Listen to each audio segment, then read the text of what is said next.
اعوذ باللہ من الشیطان الرجیم بسم اللہ الرحمن الرحیم۔ سب سے پہلے میں آپ کو بتاتا ہوں کہ نبی کریم صلی اللہ علیہ وسلم کی بعثت سے پہلے جو زندگی کے بارے میں جو نظریہ تھا دنیا میں مروجہ، وہ یہ تھا کہ جو حیات ہے یعنی لائف ہے وہ 4 عناصر سے مل کر بنی ہے۔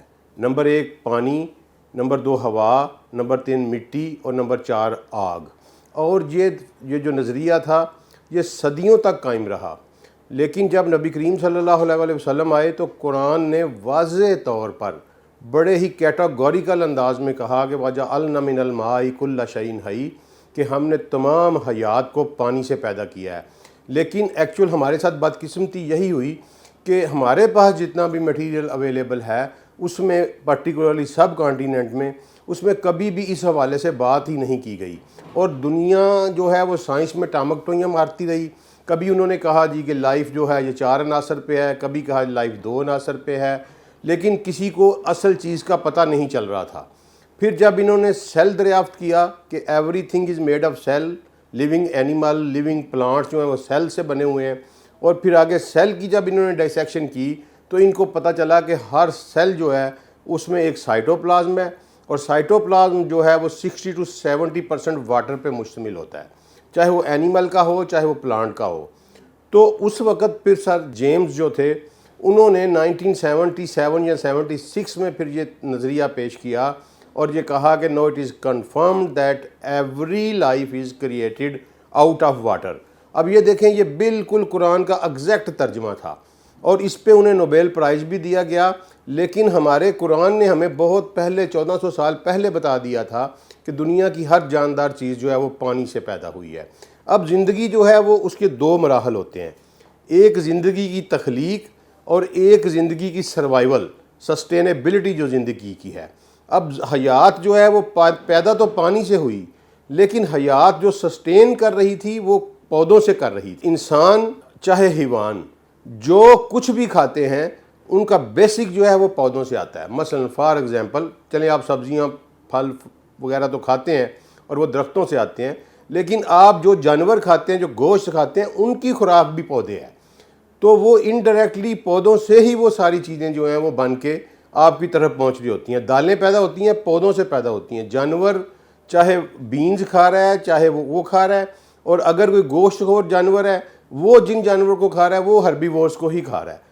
تو اس کا مطلب ہے کہ جو درخت ہے وہ زندگی کی سسٹینیبلٹی کے لیے ایک لازمی چیز ہے۔ یہ اہمیت میں آپ کو بتا رہا ہوں کہ قرآن نے کیوں اتنی تفصیل کے ساتھ درختوں کو ڈسکس کیا ہے۔ اور پھر سب سے پہلے چونکہ جب تخلیق ہو گئی انسان کی تو اس کی سروائیول جو تھی اس کے لیے درختوں کی ضرورت تھی۔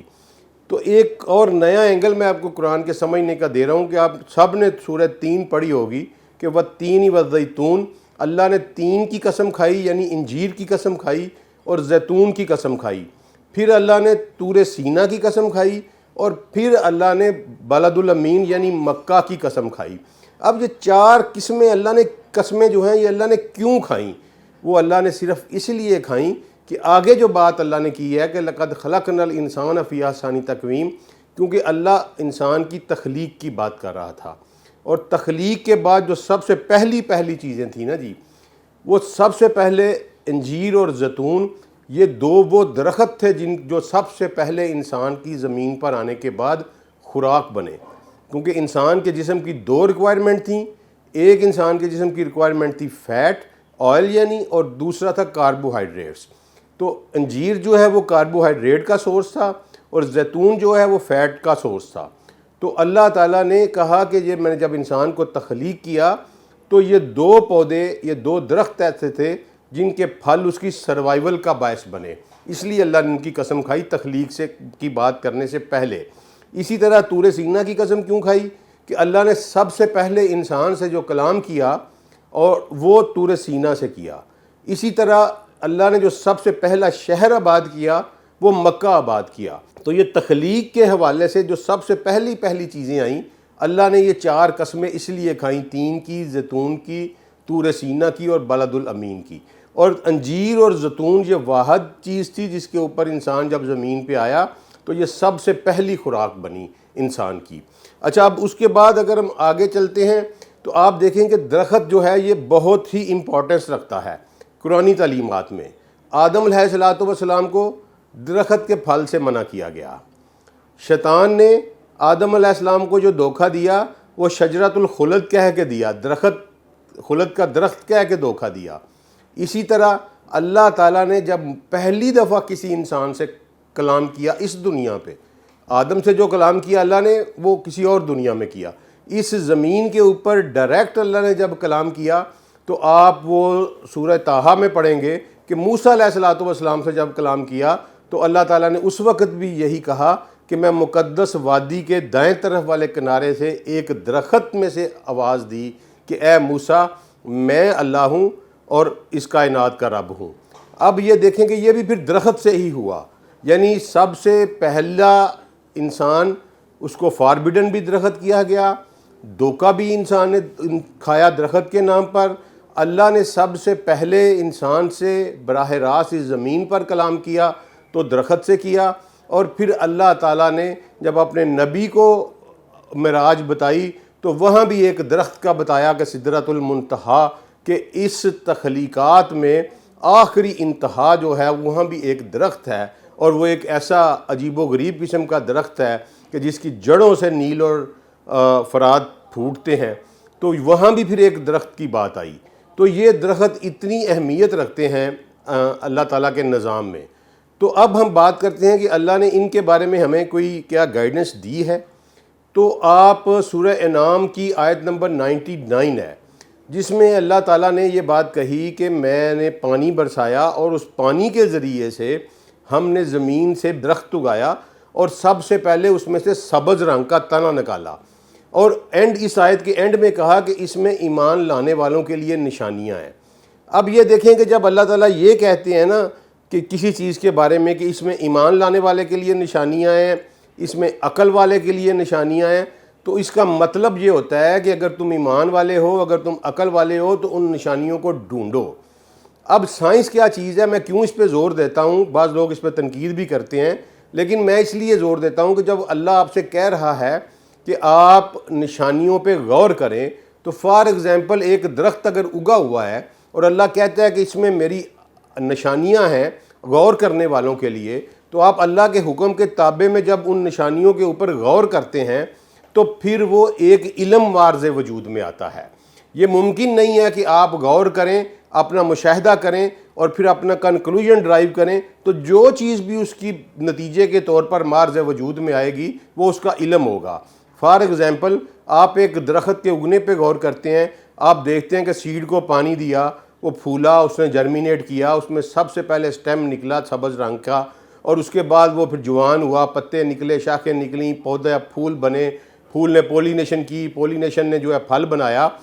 تو یہ سارا جب آپ غور کر کے پین ڈاؤن کریں گے تو یہ باٹنی کا علم بن جائے گا.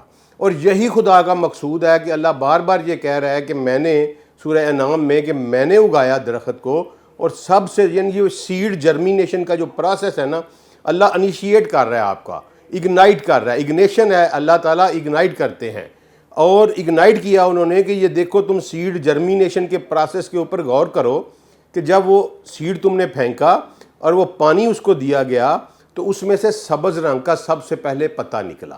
تو دس از دا جرمینیشن پروسیس. انسان کو اگنیٹ کیا کہ اب آگے چلو، اس کے خود چلو آگے. نیچر آگے انگلی پکڑ پکڑ کے آگے چلتی ہے اور پھر سائنس بنتی ہے. اس لیے سائنس اور قرآن کبھی بھی متحارب نہیں رہے.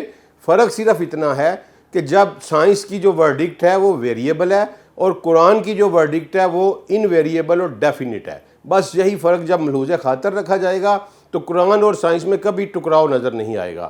تو اب آپ دیکھیں کہ جب سیڈ جرمینیٹ ہوا سورہ انعام کے مطابق اور اللہ نے کہا کہ میری اس میں نشانیاں ہیں، تو ہمیں چاہیے یہ کہ ہم پھر اس کے آگے چلیں کہ کون کون سی نشانیاں ہیں. اور وہ یہی نشانیاں ہیں کہ وہ ننھا سا بیج بنا اور پھر وہ 150 فٹ 100 فٹ اونچا درخت بنا، اور پھر جب اس نے پانی آپ نے زمین کی جڑوں میں دیا وہ پانی ایویپوریٹ ہوا اس کے پتے سے. اب فار ایگزامپل آپ دیکھیں کہ ایک درخت اگر اس کی ہائٹ 50-60 فٹ ہے ایک جوان درخت کی، اور اس کی جڑیں جو ہیں وہ لامحالہ 20-30 فٹ نیچے ہیں، تو یہ تقریباً 100 فٹ کی ہائٹ بن جاتی ہے. اب پانی اس نے جڑوں سے لیا اور آخری پتے تک پہنچایا تو کون سا پمپ لگا ہوا ہے اس میں درخت میں جس نے، ورنہ پانی تو آپ 1 فٹ نہیں اٹھا سکتے بغیر پمپ کے. تو اللہ نے کہا کہ اس میں میری نشانیاں ہیں. وہ نشانی کیا ہے کہ اللہ کہتا ہے وہ پمپ ڈھونڈو اس میں جو میں نے اس میں لگایا ہوا ہے. تو وہ پمپ جو ہے وہ زائلم ہے، جو ہم سائنس نے اس کو ڈھونڈا کہ وہ زائلم کے ذریعے ٹریول کر کے آخر تک چلا جاتا ہے. تو یہ اللہ تعالیٰ اگنائٹ کرتا ہے، سائنس کو کی دعوت دیتا ہے کہ تم غور کرو اس کے اوپر. اچھا، اسی طرح پھر اللہ تعالیٰ نے سورہ رعد میں آیت نمبر 3 ہے، دنیا میں کبھی بھی یہ کنسیپٹ نہیں تھا کہ پودوں میں جنس ہوتی ہے، یعنی میل اور فیمیل پودے ہوتے ہیں. یہ بڑا لیٹسٹ کنسیپٹ آیا باٹنی کا، لیکن قرآن 1400 سال پہلے جو ہے نا وہ یہ بات کر رہا تھا کہ جناب سورہ رعد کی آیت نمبر 3 میں کہ ہم نے ہر چیز کو، ہر نباتات کو جوڑے جوڑے پیدا کیا ہے. اب آپ اس میں بھی اللہ نے اس آیت کے آخر میں غور کہا کہ ان میں آیات ہیں، نشانیاں ہیں ان کے لیے جو عقل رکھتے ہیں.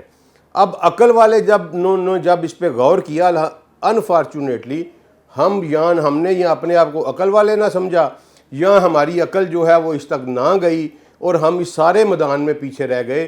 تو جنہوں نے عقل والے تھے انہوں نے اس کو دیکھا کہ اللہ کیا کہہ رہا ہے کہ میں نے ہر جو نباتات ہے اس میں جوڑا بنایا.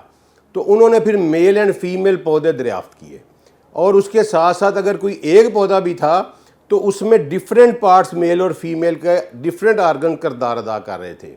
ایون کہ اگر ایک فلاور ہے تو فلاور میں بھی اس کے پولن اینڈ سٹیمن، پولن جو ہے وہ میل ہوتا ہے اور سٹیمن جو ہے وہ فیمیل ہوتا ہے. تو یہ جوڑا اللہ نے کہا میں نے بنایا ہے. تو یہ جوڑے جوڑے کی سائنس پہ اللہ نے کہا کہ یہ تمہاری نشانیاں ہیں، اور اس سے آپ دیکھیں کہ اسی سے پھر ہائیبریڈ چیزیں پیدا ہوئیں جوڑے جوڑے کی نشانیوں میں سے. اسی سے سائنس نے ڈیولپمنٹ کر کے ٹیشو کلچر ڈیولپ کیا، اسی سے سائنس نے ڈیولپ کر کے پارتھینوکارپی ڈیولپ کی. تو یہ ساری چیزیں جب آپ قرآن کے اس حکم پہ عمل کیا آپ نے کہ ان میں آیات ہیں، نشانیاں ہیں عقل والوں کے لیے، جب آپ نے ڈھونڈا تو آپ کو وہ مل گئیں.